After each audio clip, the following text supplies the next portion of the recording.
며칠 전에 필기 공부법 풀 영상을 올렸었는데 영상 분석을 보니까 이 스펙 부분을 많이들 봐주셨더라고요. 여기가 많이 궁금하셨을 거예요. 어느 정도 베이스에서 시작해서 필기 실기 단기간에 합격했는지 전자융합공학과를 교차 지원해서 봤습니다.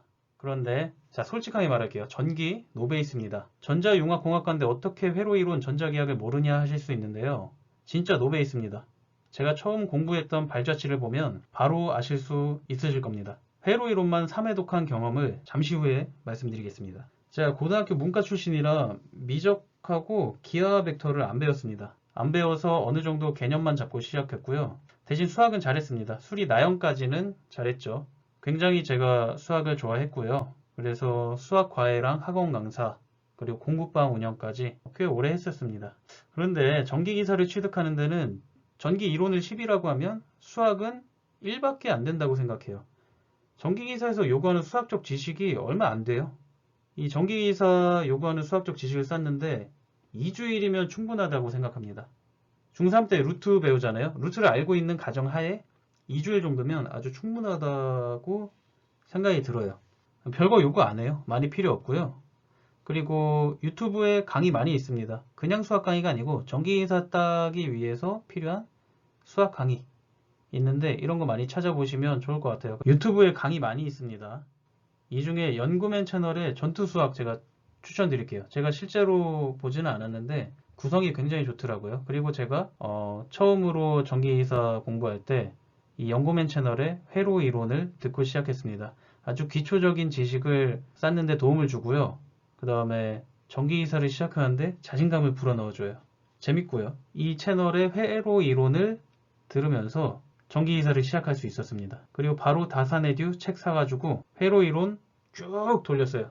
그 공부법 안 하고 그냥 쭉 돌렸어요. 그리고 머리에 남는 게 하나도 없고 뒤죽박죽이어가지고 7111 공부법으로 한 번 더 돌립니다. 베이스가 없었다는 증거죠. 7분 보고 정리하고 7분 보고 정리하고 오늘 복습, 내일 복습, 일주일 후 복습 그리고 한 과목 끝나고 복습 이렇게 체계적으로 회로 이론 딱 잡고 시작하니까 다른 과목들도 1회 독에 끝나버리더라고요. 보시면 아시겠지만 회로 이론만 3회 독했기 때문에 저는 전기 노베이스라는 거 아실 수 있으시겠죠? 다음 여기 적힌 글은 앞서 말씀드린 것처럼 제가 노베이스여서 전기 노베이스여서 처음에 조금 고민을 했던 부분을 적어 넣었습니다. 전자, 전하, 전압, 전류, 저항, 인덕터, 리액턴스, 인덕턴스 이런 거 하나도 몰라서 헤매는 부분입니다. 그러다 유튜브 연구맨 전기기사 채널 여기서 공부했다고 했죠. 이제 2019년 전기기사 필기책 사가지고 본격적인 공부를 시작을 하는데 이때부터 저는 날짜를 카운트했어요. 이때부터가 40일 걸린 거고요. 맨 처음에는 그냥 냅다 강의 듣고 이론 끝나면 문제 풀라 그래가지고 그냥 문제 풀고 이론 막 듣고 조는데도 그냥 넘어가고 문제 풀고 이래갖고 다 끝난 다음에 보니까 제 머릿속이 뒤죽박죽이고 전기에 대한 회로에 대한 어떤 지식이 별로 안 쌓여 있었어요. 그래서 그런 생각을 했죠. 여기 적혀 있는 것처럼도 생각을 했는데 앞으로 전자기학을 하고 전기기기하고 전력공학을 할 텐데 뭘 가르치는 강의인지는 모르지만 회로 이론이 뒷받침되지 않으면 내가 이거를 감당을 할 수 있을까 무서웠어요. 그래서 마음 다잡고 다시 회로 이론을 돌립니다. 그때 7111은 나온 건 아니지만 거의 비슷하게 했어요. 7111은 제가 다 하고 나니까 이제 어느 정도 완성된 공부법이고요. 그때 집중력이 자꾸 떨어지니까 짧게 보고 정리하고 짧게 보고 정리하고 짧게 보고 정리하고 그리고 복습하고 내일 복습하고 나 까먹은 거 아니야 또 복습하고 또 복습하다 보니까 이때쯤 복습하는 게 가장 효과가 좋구나 해서 회로 이론 막바지쯤에는 7112 정리법을 쓰고 그 다음에 나머지 과목들도 한 방에 보냈습니다. 1회 독이지만 사실은 이렇게 복습하면은 뭐 거의 4, 5회 독이죠. 4회 독, 5회 독을 굉장히 단기간 안에 완성한 것과 같습니다. 이 7112 정리법이. 여기에 나오는 말은 이제 뭐 정답률이 되게 낮고 뭐 하는데 제가 완벽하게 알지 않았다라는 뜻이에요. 언제? 맨 처음에 7111 공부법 하기 전에요. 그래서 이렇게 적었고요. 7111 공부법 잘 했다라는 내용입니다. 그리고 스터디 카페 강추합니다. 코로나 좀 나아지면은 집에서 공부 잘 안 되시는 분들 있잖아요. 자꾸 딴 생각 나고 컴퓨터에 앉게 되고 TV 틀고 침대에 눕게 되고 하면은 안 됩니다. 스터디 카페 가도 나는 핸드폰을 할 것 같다? 아니에요. 스터디 카페 가면요. 옆에 있는 사람 때문에 자극을 받아요. 근데 옆에 있는 사람들이 저보다 훨씬 어린 고등학생들이에요. 걔네 진짜 열심히 하더라고요. 그러면은 자리에서 일어날 수가 없어요, 제가. 집에 갈 수가 없어요. 뭐 그런 이점도 있습니다. 회로 이론 한 다음에 전자기학을 하루 이틀인가 공부하다가 전자기학이 너무 어려워가지고 좀 쉽다고 하는 전력공학부터 했어요. 전력공학에는 이제 전기기기와 전자기학 개념이 조금 들어가 있긴 해요. 근데 별로 무리 없습니다. 전력공학 먼저 하셔도 돼요. 뭐 정석이라고 하는 거 보면은 보통 회로이론, 전자기학, 전자기기, 그 다음에 전력공학, 설비기준 이렇게 하는데요. 전력공학, 전자기학, 전기기기 해도 무리가 없습니다. 그리고 제가 이때 실수했던 게 뭐냐면은 전기기기, 유도전동기 전까지 공부한 다음에 왠지 이것도 잘 나올 것 같아요. 왜냐면은 회로이론, 전력공학, 전자기학을 다 맞췄어요. 그리고 7112 공부법으로 하니까 복습만 네다섯 번이잖아요. 그러니까 점수가 너무 잘 나오는 거예요. 거의 뭐 90점 왔다 갔다 하는 점수로 나오기 때문에 전기기기는 뭐 40점 넣으면 되는 거 아니야? 하고 유도전동기 전까지 공부한 다음에 풀어보니까 한 15개 나오더라고요. 그래서 전기기기 유도전동기 파트를 안 했는데 실기에서 유도전동기 많이 나옵니다. 꼭 하셔야 돼요. 그리고 참 전력공학에서 발전공학은 빼고 했습니다. 수력, 원자력, 화력, 풍력 이런 거 하지 말래서 안 했습니다. 뭐 한두 문제 나온다 그래가지고 안 했고요. 그리고 전력공학하고 전기기기, 설비기준 이렇게 세 과목은 실기에 많이 나오거든요. 밀접합니다. 그러니까 저처럼 이상한 자만을 부르시려면 전자기학에서 부리세요. 제가 왜 전기기기에서 자만에 쩔어가지고 그렇게 했는지 후회가 되네요. 뭐 어쨌든 실기에서 다시 공부해야 됩니다. 전기기기 같은 경우. 그리고 설비기준 팁은요. 암기 잘하시는 분 있잖아요. 암기 과목. 그거는 안 들으셔도 돼요. 근데 저는 암기 과목을 잘 못하기 때문에 처음부터 세세하게 외우려고 했다가 다시 했어요. 막 뒤죽박죽 돼가지고 이거도. 이거는 이제 다른 회로이론이나 뭐 전자기학처럼 1장의 이론이 쌓이고 그 개념을 위주로 2장을 배우고 그 개념을 위주로 3장을 배우고 그리고 이게 왜 이렇게 되는 거야에 대한 물음에 대한 답을 주는 과목에 비해서 얘네들은 설비 기준은 이건 5m야 외워, 이건 4m야 외워 라고 명시되어 있기 때문에 그냥 법규예요, 법규. 그래서 그냥 외우셔야 되는데 이게 또 숫자가 많이 들어가 있어요. 되게 헷갈려요. 특고합에서 3m였나? 저고합에서 3m였나? 이런 숫자들이 굉장히 헷갈리게 만들기 때문에 그 인터넷에 보면은 요약 정리집이라고 돼 있어요. 조금 세세하게 나온 거 말고 살짝 요약되어 있는 거 다산에듀에서 뿌려준 게 하나 있어가지고 제가 그걸로 보긴 했는데 그거 먼저 외우시고 나머지 살을 붙여서 한 번 더 외우시기를 추천드립니다. 한 번 뒤죽박죽 되면 답이 없더라고요. 그래서 저도 다시 했어요, 이거는. 그러니까 예를 들면 저고압 가공전선의 높이는 일반 장소에서 5m 이상이다. 그리고 괄호하고 단, 교통에 지장이 없는 경우 4m 이상이다. 이렇게 나오거든요.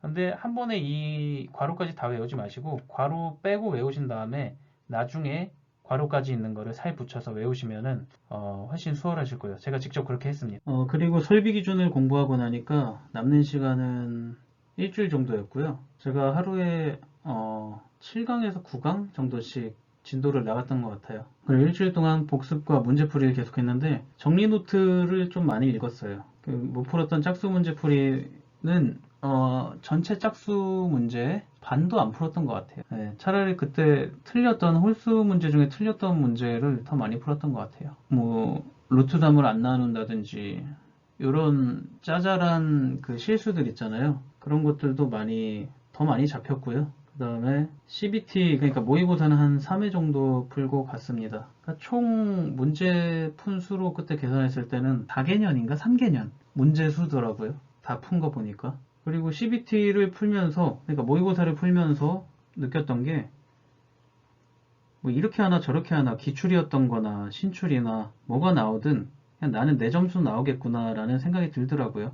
물론 거기서 기출을 외우면은 뭐 90점 이상 맞았겠죠. 근데 그냥 내 점수 나오겠구나 하고 나서 시험장 갔어요. 근데 시험장 가기까지 굉장히 여유롭다가 전날 갑자기 좀 부담이 되더라고요. 그래서 잠을 좀 못 자고 가긴 했어요. 그래도 어쨌거나 굉장히 여유롭게 갔습니다. 그리고 필기는 기출암기법이 가능합니다. 그런데 실기에서 무너집니다. 왜냐? 실기까지 기출암기법을 해야 되니까요. 글자까지 하나하나 또박또박 써야 되는데 그거 다 암기하려면 엄청난 시간이 걸립니다. 필기의 이론을 바탕으로 실기의 이론도 배우시고 나서 관연도를 풀어야지 굉장한 속도가 나옵니다.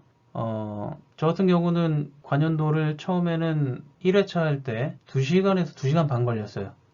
풀고 오답 정리하고 다시 한번 풀어보는 데까지요. 그러다가 2개년, 3개년 하니까 1시간에서 1시간 반 걸리고요. 그러다 나머지는 1시간씩 걸렸고요, 보통. 그러다가 어려운 회차는 또 2시간이 걸린 것도 있고, 그러다 무난하게 쭉 가다가 2000년도 초반은 전부 다, 초중반은 전부 다 뭐 30분, 20몇 분, 40분, 40분, 30분, 40분 이런 식으로 나왔었어요. 그건 적어놨는데 제가 찾아보니까 없네요. 그건 그냥 포스트잇에다가 제가 점수랑 걸리는 시간 적었었는데 최종희 원장님도 이제 이론을 1, 관연도를 3 정도 시간을 투자해라 하셔가지고 아 관연도가 중요하구나 그래가지고 제가 관연도에 많이 시간을 투자했습니다. 저는 이론 반, 관연도 반 했습니다. 이 실기에 대한 부분은 마지막에 또 말씀드리겠습니다. 진짜 이득 보는 공부법이 있거든요. 예, 지금 여기서 드리고 싶은 말씀은 실기 동회차 합격을 위해서는 필기가 탄탄해야 된다 이 말씀을 드리고 싶은 거예요. 그 요즘 추세를 보면 더욱더 이론을 하셔야 됩니다. 그리고 기출 암기로 붙는 데는 한계가 있다고 생각해요. 무작정 기출 암기로 붙으신 분들도 있지만 어렵습니다. 필기에서 힘을 키우셔야 실기도 무난하게 붙으실 수 있을 거라고 저는 생각합니다.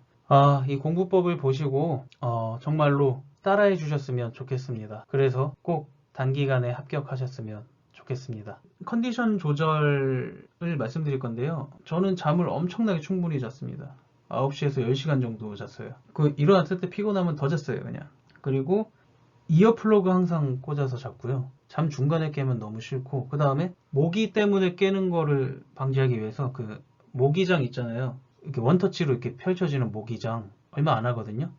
그거 해서 모기 때문에 깨는 일 절대 없게 했습니다. 그리고 제가 장이 예민해가지고요. 장이 안 좋으면 잠을 자도 뭔가 피곤했어요. 그리고 설사하는 날이면은 뭔가 눈꺼풀도 좀 무겁고 움직이는 것도 귀찮고 공부할 때 뇌가 빨리빨리 회전을 안 하더라고요. 그 뇌가 빨리빨리 회전을 안 한다를 어떻게 아느냐? 내가 이 부분에 대해서 잘 몰라요. 근데 그게 용어 같은 부분인 거예요.